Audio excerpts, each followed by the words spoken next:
Tapos, as in, tinatry kong kinalulungkot kong sabihin. And then, after a while, that's when I said na, okay, you're part, you're an official housemate, ganyan. Tapos umiyak siya. Tapos sabi ko, oh my God, sorry. Si Ate Sam, like Ate Samantha Bernardo? Yes, kasi I was asked to reveal it to her na she was a housemate na. Oh, no way! Oh my So I guess gosh! iba-iba yung pagka-reveal sa inyo. I Yeah, love it. yeah. The variations. And grabe yung sa'yo, pina-jump rope ka. Diba? Kuya, ano ba yan? Ilang minutes? Ilang minutes? I don't know. Basta I had to do like 100 skipping ropes within a certain amount of time. So, Baka prank I, lang yun ni Kuya Robbie. yun nga eh. No, May feeling ko nag-ano kasi sa may amin. mga celeb housemates na sure, may mga hindi pa. Ata. Ewan ko. Or, basta, or alam mo, baka bully lang talaga si Kuya. Chat. Love you, Kuya. Ganun. Mahilig si Kuya Robbie sa mga prank-prank. But talking about that first challenge na hinarap mo bago ka naging housemate, what were the challenges you faced naman inside the house? And how were you able to transform these challenges as something to motivate you to keep going?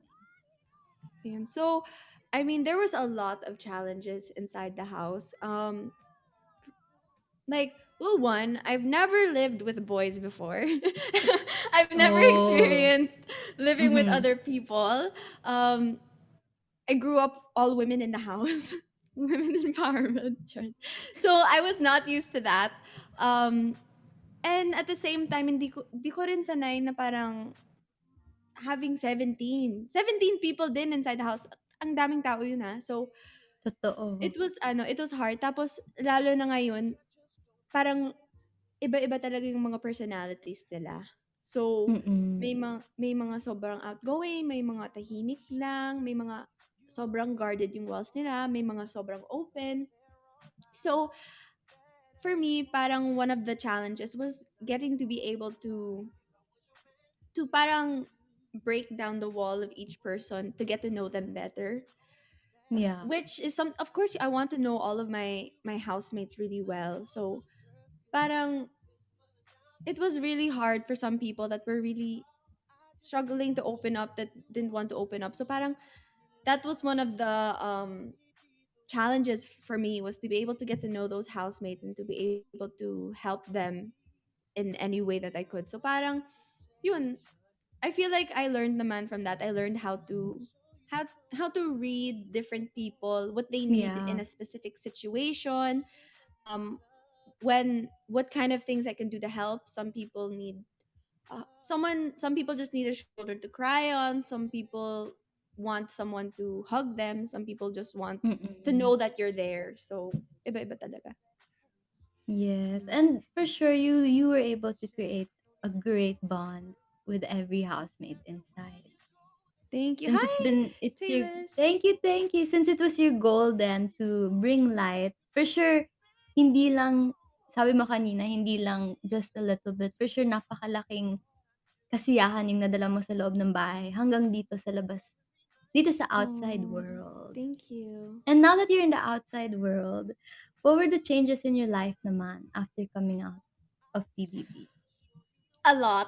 A A lot lot. has changed. Yes. As in like before, I could like it's so like new for me to have people know Mm. who I am.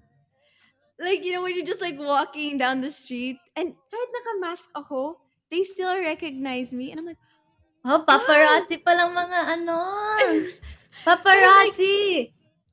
wow! Hindi naman. Pero like, May nakita ka sobrang nagulat kasi lang akong ako.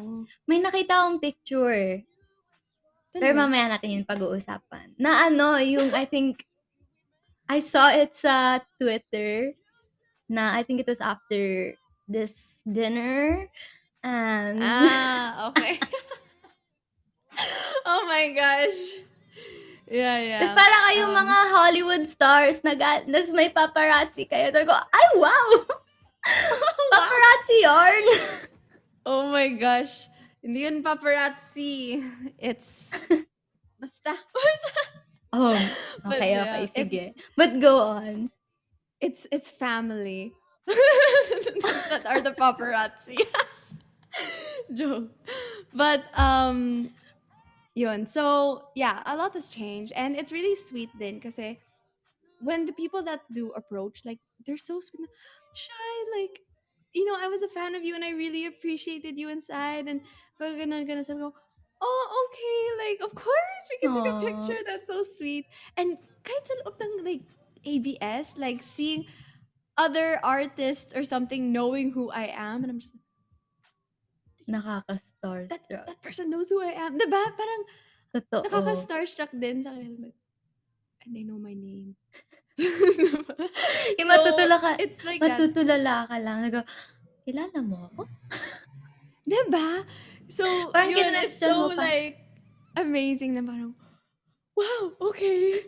And of course, I'm very blessed to be busy with a lot of work, stuff like that. And honestly, I feel like my confidence has kind of changed since I left the house in a good way. Na parang in such in small things, ha? Like for example, making akyat to somebody else's live on Kumu. Like Mm. that would make me so nervous and I'd be like, no, I don't want to. Like I'm too scared. But ngayon it's parang okay, okay lang. Like Yes, I'm just here to have fun, you sobra. Ang know. cute-cute mo nga 'pag nagkukuwento ka, eh. Nai Hello. tinitingnan kita habang nagkukuwento ka, ang cute naman nito. Wow. Oh my gosh, thank you. Grabe. Thank you. Okey lang, okey lang na hindi kailangan mahiya dito.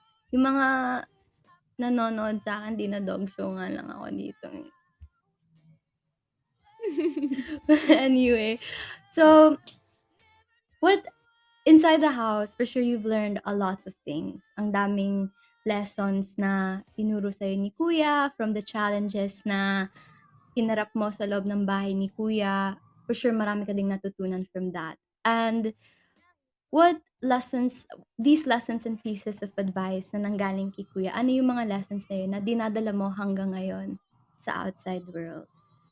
Yun. So, parang it's kind of similar nung sinabi ko kanina about like having to learn how to um parang how each person is different and how you can help each person. Because actually, sa loob ng bahay ni Kuya, there's a lot of times that I actually went inside the confession room, and I don't think they showed it naman sa show, but there's a lot of times I would go inside the confession room and Mm. I'd be like, Kuya, um, I'm having a hard time helping this person.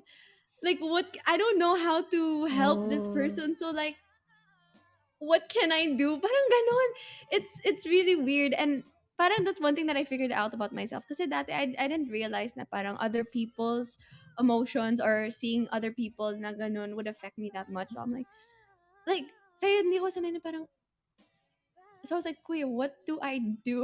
Parang how can I help this person? Di ko nga alam kung bakit sila ganito, like paano ba sila, like how can I help them? So yun, that's when Kuya told me naman na parang you don't always have to have the answer. You don't always have to have parang you can't always be the person that provides the answer. So mm. minsan all you can do is just be there for them, and sometimes all you can do is just let them know that you are there.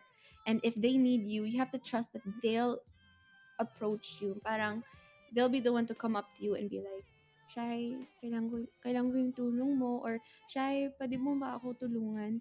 So parang that's one thing that I learned talaga na parang, that Kuya really taught me about was Mm.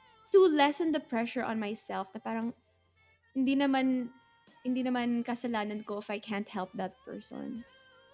So, Yeah. hmm. Grabe, ang bait mo. Ang Hindi. sweet mong friend. Ang sweet, sobrang sweet. And yan yung Thank sweetness you. and yung genuine mong ugali, yan yung kinakailangan natin in this world that's full of problems and challenges. So God bless your heart, Oh, Shanaia. So thank as in, ang you. bait mo, wow! Ang cute, sobrang sweet. Just the thought of actually going to the confession room and telling kuya, "Kuya, how do I help this Yeah, person?" it stressed me out so much. You had no idea. And I was so stressed, but that was Yeah. basta yun.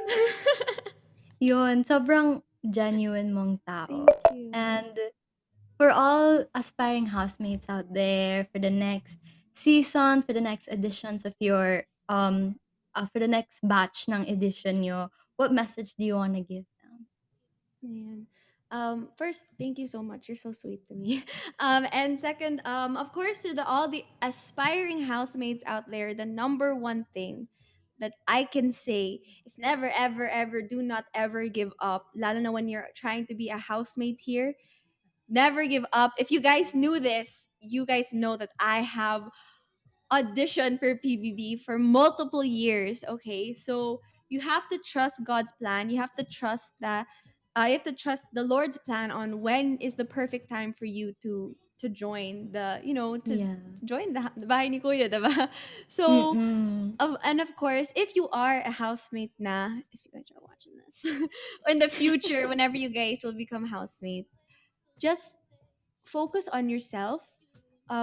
Just wag mo isipin na may cameras, kailangan mong ganito, kailangan ka ganyan. Really be Yeah. yourself and just enjoy the moment because you know what? Time passes by so fast in there. Or time passes by so fast, period. Enjoy the moment, absorb the moment, be in the moment. You know, how many times you're only gonna be sa loob ng bahay ni Kuya isang beses lang, guys. So Yes, really totoo just yan. enjoy it. You know? Yes, I agree. So sa mga aspiring housemates diyan, makinig tayo kay Shanaia. Ilagay natin sa mga utak natin na 'wag magi-give up, be Yes. yourself. Yes. Period. And Shanaia, can I just say, Agree. pwede kang mag-podcast. Kasi Oh, ang ganda really? ng pagkasalita mo. The Oh, whole thank time you. when you You were know what? talking, People have said that pwede to me ka. before. Yes, puwedeng-puwede kang mag-podcast. Sinasabi ko Hala. sa'yo. 'Di ba si ano, Kuya James nagpo-podcast? Yes. Yes. He 'Yun, does. puwede ka So, niya okay. i-guest kasi yung wisdom mo ta's ang ganda pa ng pagkasalita mo, perfect. Oh, thank you. So, I think Stallion Talk better watch their back because there's a new show coming. Oh, joke! Wow! Wow, Albie, Joke. hinahamon ka, girl! Oh my! Kanina actually, kanina na mas nauna pa siya dito sa'yo. Sabi ko nagulat ako,